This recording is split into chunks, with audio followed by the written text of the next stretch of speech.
What motivates artists to paint, poets to write poetry, and musicians to create unique and original music?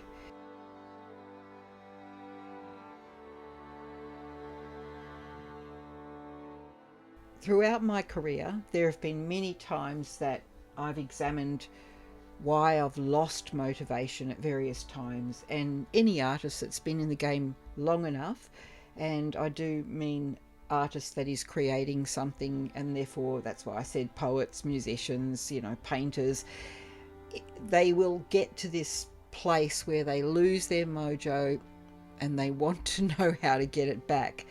So I would like to just sort of explore this a little bit in this chat. So I'm more interested in asking what that huge list of motivations really means.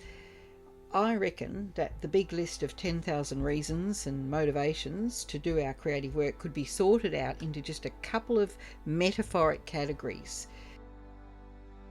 What I really bring it down to in a simplistic way is that there's the extrinsic or external motivators, things that, pull you out to do your work and motivate you to do it from outside sources. And then there's the intrinsic or internal motivations. And I remember when I kind of came across that idea, as it was in some test they did with children where they were kids that loved creating art, and they did it because they loved doing it, and then they started to reward them with something for doing their work, and then they removed the rewards and they found that the children no longer actually really wanted to do their creative work because the reward wasn't there. So it was quite an interesting experiment. So let's have a look at that from the artist's point of view, because I only thought of that later after I'd written most of this down. And I thought, so, artists are really just human beings struggling with the same sort of things. But for artists, it's a little bit more. The most obvious first question that we can ask ourselves is, who am I doing this for? Who am I painting or creating for? Who am I writing for?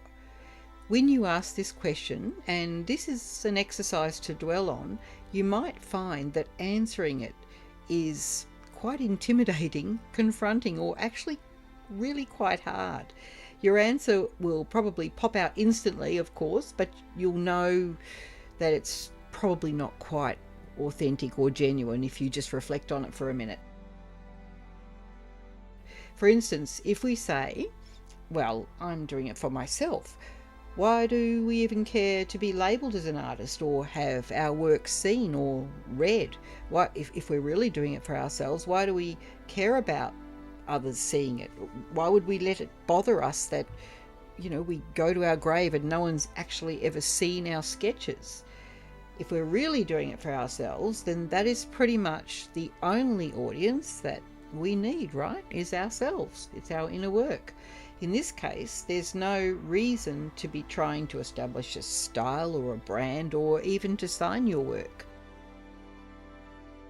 Why do you need to be constantly producing more work and have a consistency in your work when it's really just for yourself? There isn't any judgment unless you start to think about what you're doing in your creative machinations in regards to the outside eyes looking at it.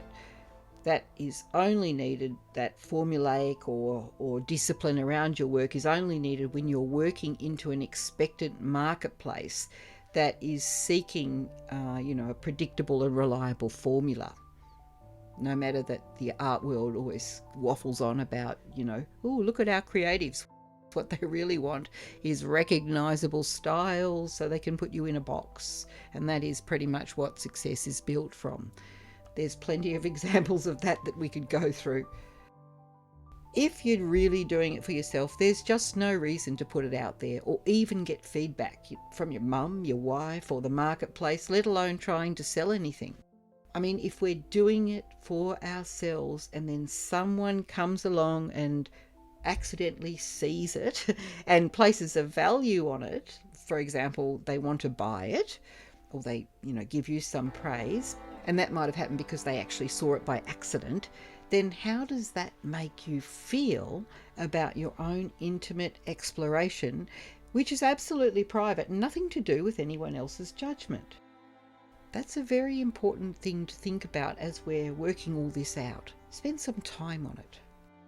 So the artist has done this thing for themselves, for their own spiritual satisfaction. So I can really relate to that as a young teenager, where I created all these really crazy, wicked drawings that were quite bizarre. And I was doing that for my own reasons, and I didn't really have any idea that anyone would see them. Since then, I might have shown them in my older age to people, saying, what is going on there? But at the time, I was not even thinking about being an artist. I wrote all this existential poetry, and it was just for this thing inside me that I had to do it. When I created those things, it felt like, I don't know, I can actually really remember, it felt like freedom, because it was like I was speaking in this language that really did extend me to my fullest capacity. Speaking English just wasn't enough. I just needed to be able to take the words, the poetry, and redesign them in ways that were more fitting to the way things felt. And in regards to the imagery, it was exactly the same. It was just being able to make imagery that was not realistic in any way, to make it have this feeling that I was feeling, and that created a great sense of satisfaction for me. If you had have asked me back then who I was doing it for, it would have been a no-brainer. I was certainly not doing it for anyone in the outside world, and in fact, the very act of creating those poems and pictures was something I was doing as a counter to the outside world, which I just found to be a place of nonsense. And by doing those drawings, those poems, I actually found sanity. It was, I guess, the thing that probably saved my sanity. So the artist has done this thing for themselves, and then someone has seen it and placed a monetary or emotional value on it. So I'm saying that it's kind of like the snake enters the private garden of Eden, which is in yourself. I mean, why is this even a problem, or why should we spend some time thinking about this? Well, it's very important to slow down and ponder it, as it happens very early in the artist's career generally. And we forget about it, but it might help us later in our career when we get stuck or feel we are selling ourselves out by only painting the things, say, that the market wants and not what we want. We can go back to this time and work some things out to do with the intimacy that we had with ourselves and how we use that for spiritual development without really being kind of sonically aware, or sort of having all these fancy words around it. We were just doing it naturally, especially as little kids usually. Moving back to the old snake in the garden analogy or metaphor, the entry of the community or commercial value being placed on your private thing happens, and that changes everything. It's quite remarkably like the Garden of Eden story. But why does it happen? I mean, why can't they get these people get their own private art thing happening in their own dungeon? Generally, why someone else who didn't do the thing places value on your thing is because, very simply, we are not an island as a human being. We rely on community and family. Even we lone wolves have our moments where we do. And now your own creative experience, which you recorded by doing a drawing or writing a passage, and which somehow got leaked or shared, will most certainly resonate with other humans. And that's because we are a collective type deal, and it's going to come out, and you're not unique. What you do is important, that it is not supersonically unique, that others can relate to it. You've got to trust that. Not everybody, and there's so many different types of people. I mean, depending on your nature and the nature of your material ponderings, it might resonate more with some than others. So it's not really that hard to understand how people could relate to your artistic interpretation of how you feel. And if they don't have the capacity to put their own feelings into imagery or words, they're going to want to buy your thing. They want that reminder that it exists and you've created it. You've done their soul work for them in a way. That's how it's often valued. It doesn't mean they're not doing their soul work, because by their very interaction with it, they're actually experiencing it. But you've really got to start to see yourself as really inseparable from that body of the human race, and why you're so important. You're a bit like, I don't know, a limb. You're more like a heart or something, and you've got to perform your function as a full-blown artist in that soul-making mode for the sake of the world. It's much more important than just yourself and your own needs. And so, I keep harping on about that. The person that's valued your work and, put their money where their value is, they marvel and they want to covet the material manifestation of what they can't seem to create. They want to buy your stuff, right? Same for music and all forms of art. People consume it rabidly, downloading song after song. It's because of the way it transforms them. It's why a society of non-artists supports the artists, whether or not they're conscious of why they do. It's kind of like why art seems to get this sort of supersonic value in a society when it's healthy and not being broken down, and it's why they usually come after the artists and the poets when dictators and Bolsheviks and the rest of them, they're trying to get rid of some sort of cultural representation and replace it with their body politic. They usually go after the artists and the poets and the philosophers first. We're the first ones in the ditch, I'm sorry to say, but that's how it is. I know I annoy a lot of my clients and possibly followers because I'm always on about the globalists and all this stuff. There is a reason for it, and it's not disconnected from me being an artist and caring about other artists. So let's get this clear, just so we understand what they're trying to throw in the ditch. It's that if we go back and look at any of those control systems that come through as governments, it's quite obvious that communism was where the state wanted to be the supreme authority. So when we look at today's version of that, we've got globalists who are basically, it's like a kind of a mix-up. So we've got the globalists who are the self-appointed dictators who use the tool of communism to control everyone else. And what does this spiritless or soulless entity need?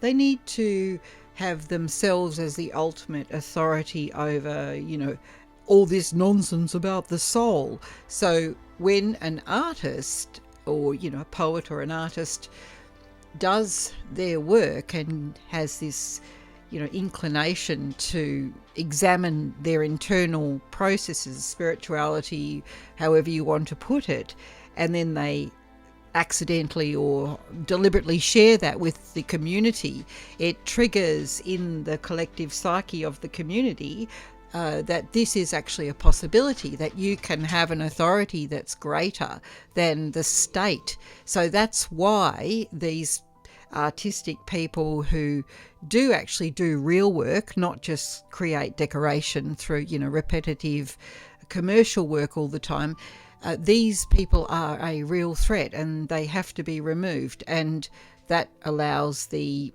current power monkey to be able to say, well, we're going to look after you. We are the supreme and ultimate source of truth. I think we heard that more recently in the last couple of years, a few times too many.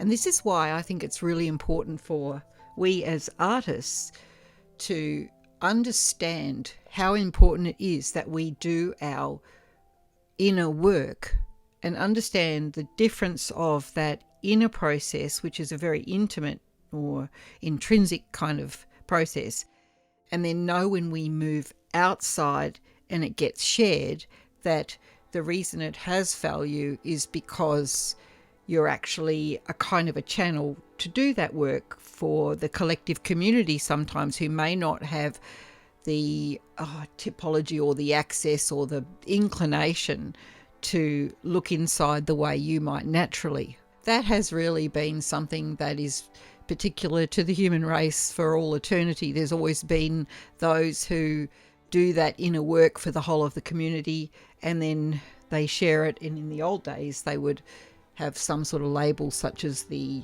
shaman or something like that. But what happens to us as artists and poets is we kind of get commercialized very quickly, and it is a necessary evil, I suppose, but it's also a good thing. And then we can lose touch with where we were coming from in the first place. And that's pretty much what this is all about. So that's why, coming back to the ditch theory, you probably wonder why they grabbed all the artists when you're thinking about artists being the likes of Damien Hirst, who's just painting dots. I mean, what harm has he done to anyone? Or someone painting nice landscapes. They certainly didn't bother with those people. But the idea is that if an artist is digging into, what makes us tick and where our inspiration, they're evident. The artist is evidence of something else deeper and more possible coming out of the human soul, just as the poet is, or the writer, and it used to be the academic, even though now it seems like the academic more so spouting the propaganda for these systems. If you're just painting at the moment and doing mostly work that is decorative, you're probably wondering what the blazes I'm on about here. But as I keep saying, the whole idea of me having this discussion with myself and you is to try and get you to see that there is a reason why you're artistically inclined, and it's mostly to do with the fact that most of you have a propensity to have an internal dialogue, and that internal dialogue is evidence of something more than just the plastic world around you. And that occasionally we lose our footing, and when we have too much of the extrinsic demand or the external world demand, and we forget what we're doing. While you may not make money or be popular if you make that journey back to your internal dialogue, or the dialogue of the soul, speaking to whoever you perceive to be inside that dialogue. The key is that when you do make the effort to have that discussion, if you feel like you've lost your way, then that dialogue is a most important thing to do, not just for yourself, but it's for the collective unconscious, if you like. It's actually for the human race. So it's bigger than you. It's not just about you coming out and, streaming your inner dialogue onto a canvas at all.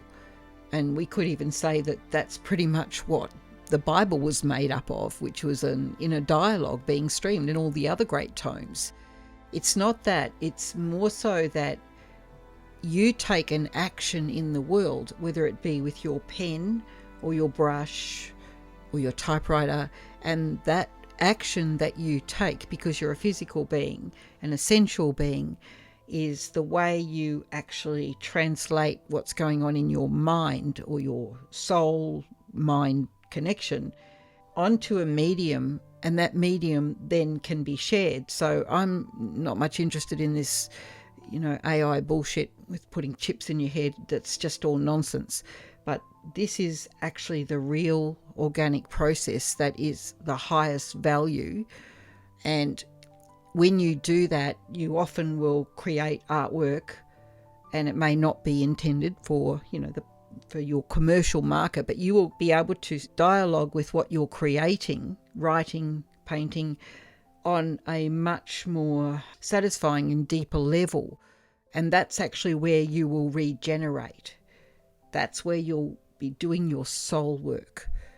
And of course you may need to adapt that in some way for the commercial market if you want to take it that way, because, it's a whole different world, as we'll discuss. But I think the key message I'm trying to get across is that it is important work, and if you lose your way, this is how you get back to that core self, that core key point of creation.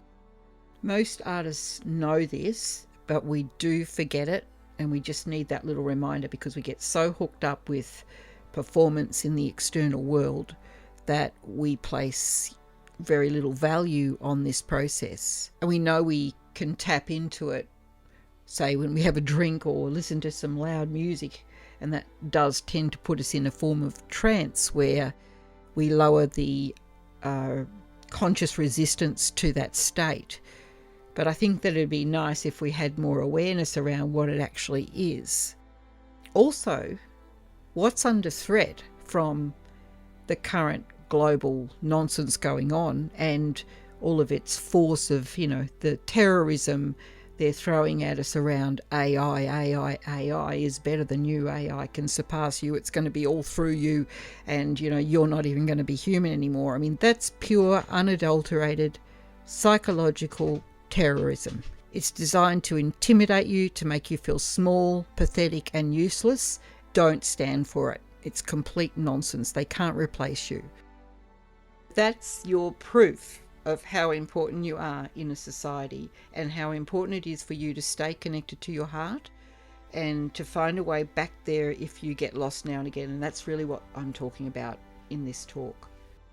Getting back to the intrinsic work that you're doing when it meets the extrinsic world, and where you're suddenly going from having your own internal experience to realizing that others want to access your experience for themselves.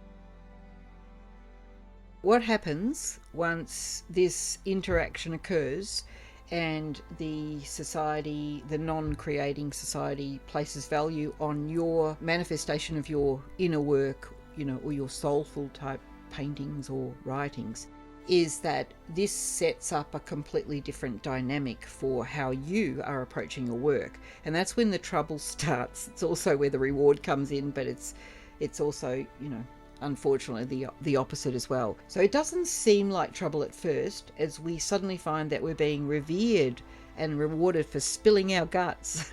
We do more, but we're not doing it just for us as, an existential need to express something personal and intimate like we were when we first started.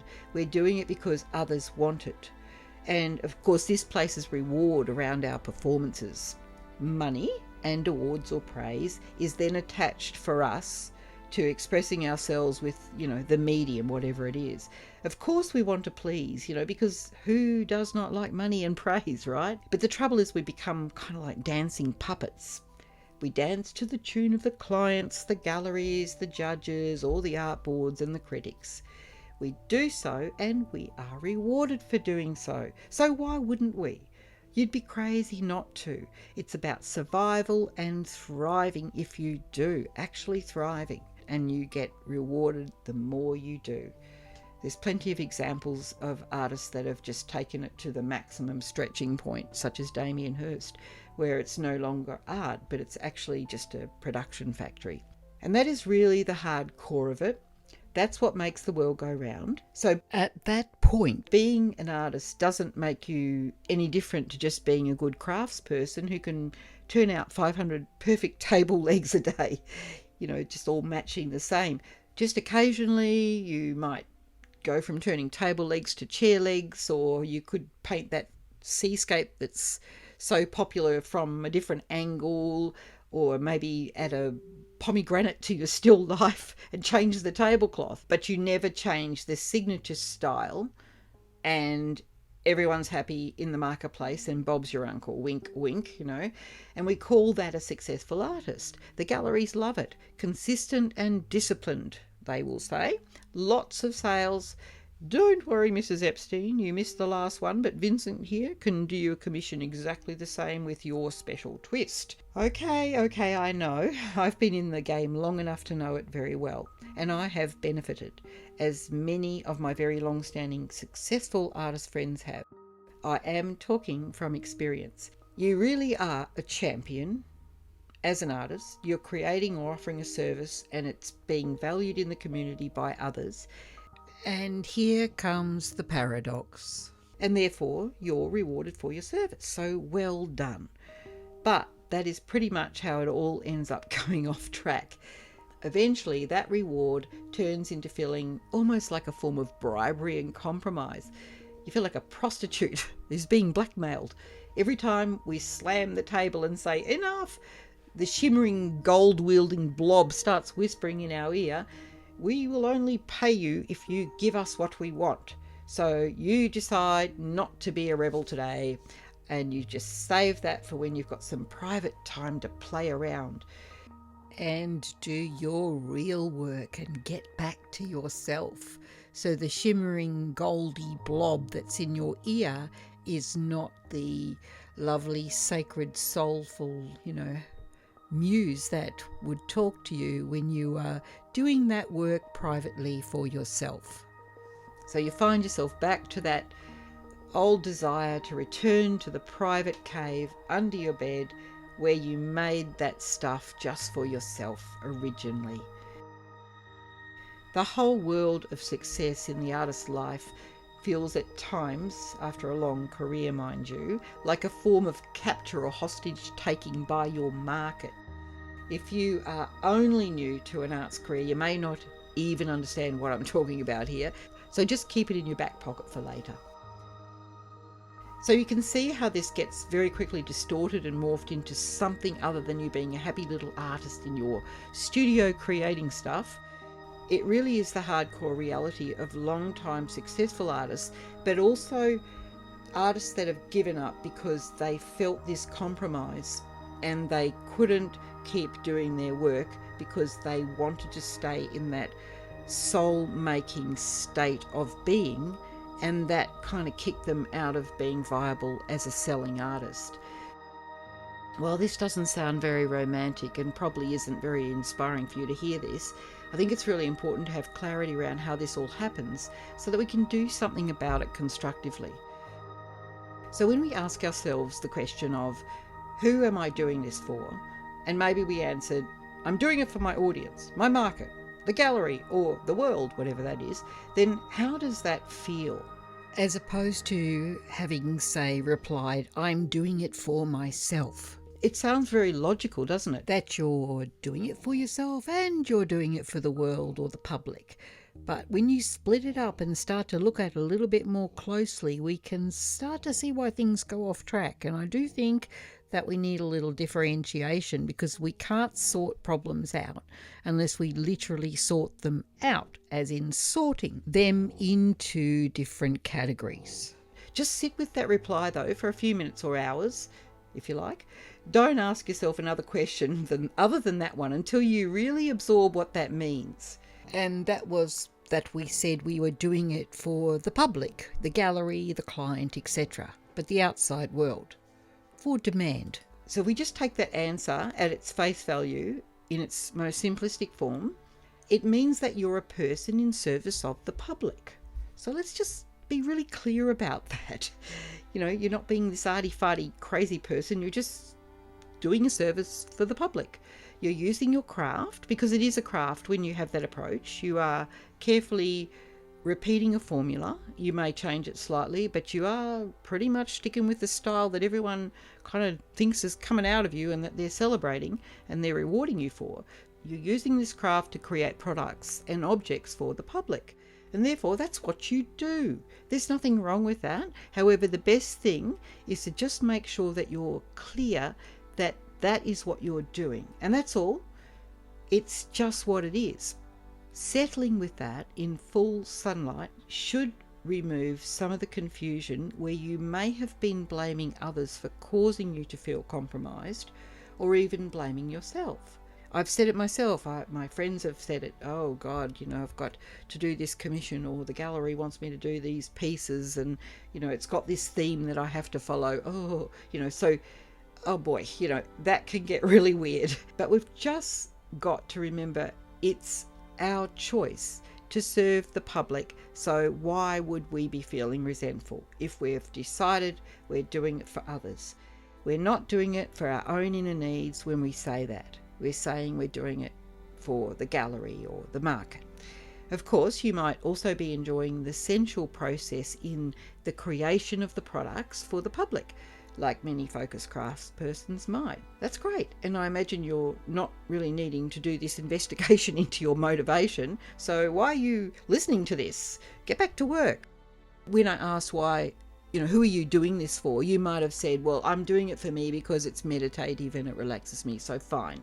That is absolutely fine, but it's not quite what we're talking about here. So as I said, get back to work and enjoy your process, because even artists that are doing it under existential crisis are possibly enjoying the process of slapping and slashing the paint onto the canvas. There is real therapeutic value in that, and even artists that are doing a repetitive formula are often very, very much more comfortable with being in that state. They don't want to be chopping and changing and coming up with new ideas and having all that emotional turmoil. They just want to say, okay, I need to paint 10 paintings of a still life, and I'm really excited that I've got apples on the table today, and tomorrow I'm going to have a banana on the table. You know what I mean?